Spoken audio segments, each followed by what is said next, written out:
The idea was to use it after school at Mariana's house, since her parents were working this afternoon and we would have the house to ourselves. The day arrived and after classes, we met at Mariana's house. We settled into his room, closing the door to prevent him from. Someone interrupted us. Laura took the Ouija board out of her backpack and placed it on the floor. We sat around, a little nervous but also excited. We had never done anything like this. Laura began to explain to us what we had to do. He told us that we had to concentrate and keep our hands light on the planchette and that we should say goodbye properly when we were done. She said it in a serious tone that she didn't know, as if she had suddenly become an expert in the occult. We looked at each other laughing. Nervous but feeling I had no idea what we were about to trigger. "Is there anyone here who wants to talk to us?" Laura asked in a voice that tried to sound mysterious. We started asking questions, silly questions at first like what the name of the spirit was and why it was there. The indicator moved from side to side, saying words that sometimes made sense and sometimes didn't.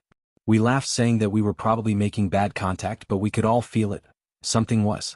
Between us, after a while we started to get more nervous. Laura suggested it was time to stop. Mariana and I agreed, but Carla and Laura didn't want to leave it like that. They wanted to know more and wanted to keep asking. We let them continue a little longer. Although the uneasiness grew a little in me, finally Laura and I insisted that it was time to close the session. We had been told that it was important to say goodbye properly, but Carla and Mariana did not seem to agree. They dropped the indicator early, laughing. As if it were all a big joke. "Come on, that's enough," Carla said, pushing the board aside. "But we didn't even say goodbye," I told them, feeling a twinge of fear. "Oh, please, it's just a game," Mariana replied, shrugging her shoulders. We put the board away and left, trying to ignore the feeling that we had done something wrong, and at first everything seemed normal. We laughed at the fright, joked about what we had done, and agreed not to tell anyone so they wouldn't take us for crazy, but it wasn't long before we were. That things would begin to change. Mariana was the first to notice that something was wrong. He began to complain of strange noises in his things, which fell for no apparent reason, and shadows that could be seen out of the corner of his eye. At first she thought it was just her imagination, but then she began to feel watched even when she was alone. Carla, on the other hand, began to have nightmares. She said that in her dreams there was someone watching her from the corner of the room, a tall, dark shadow that approached her bed every night. She woke up sweating with the feeling that she was not alone in her room. One day at school, Carla confessed to me that she had seen the shadow while she was awake.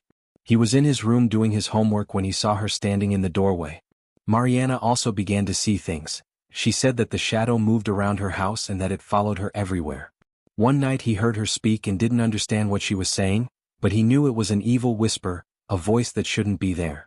Laura and I, tried to help them. We told them that maybe we should play the Wii again and do the session properly, but neither of us wanted to do it. They were too scared. I started saying it was too late. Little by little, the situation became untenable. Carla and Mariana's families decided to move. Carla's mother said that they needed a change of air, since that house was charged with a strange energy. Mariana's family left without giving many explanations.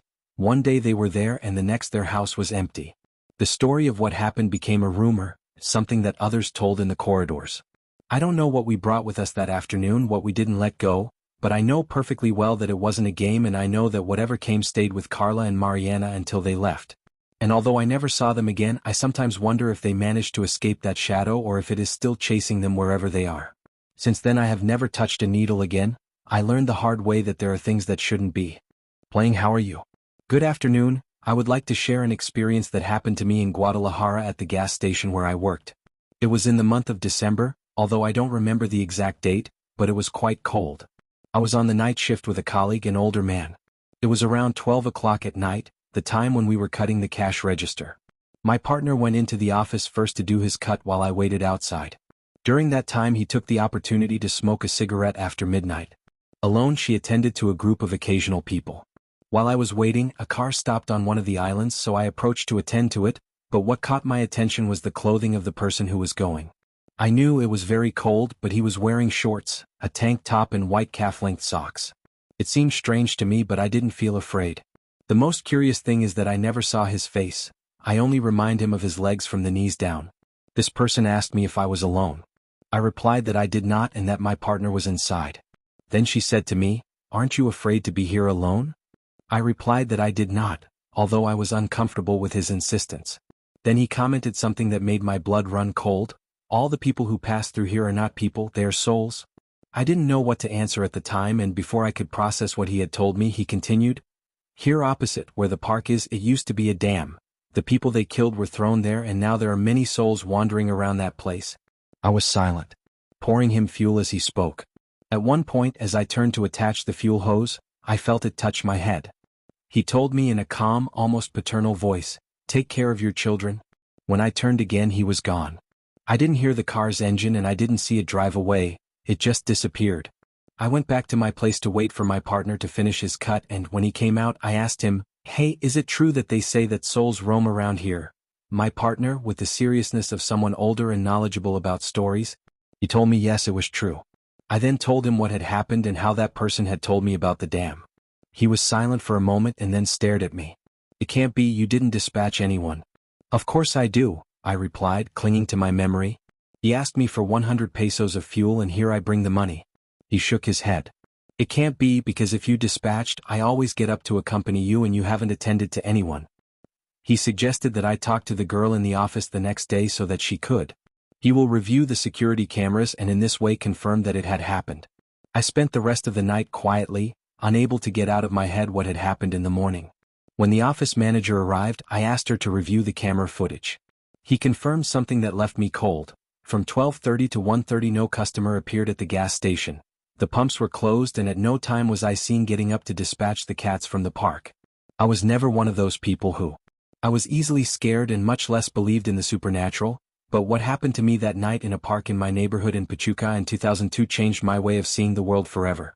I still don't know how to explain it, and every time I remember it I feel a chill run down my spine. She had recently had a breakup. It was one of those relationships that leave you emotionally drained. That night he could not sleep.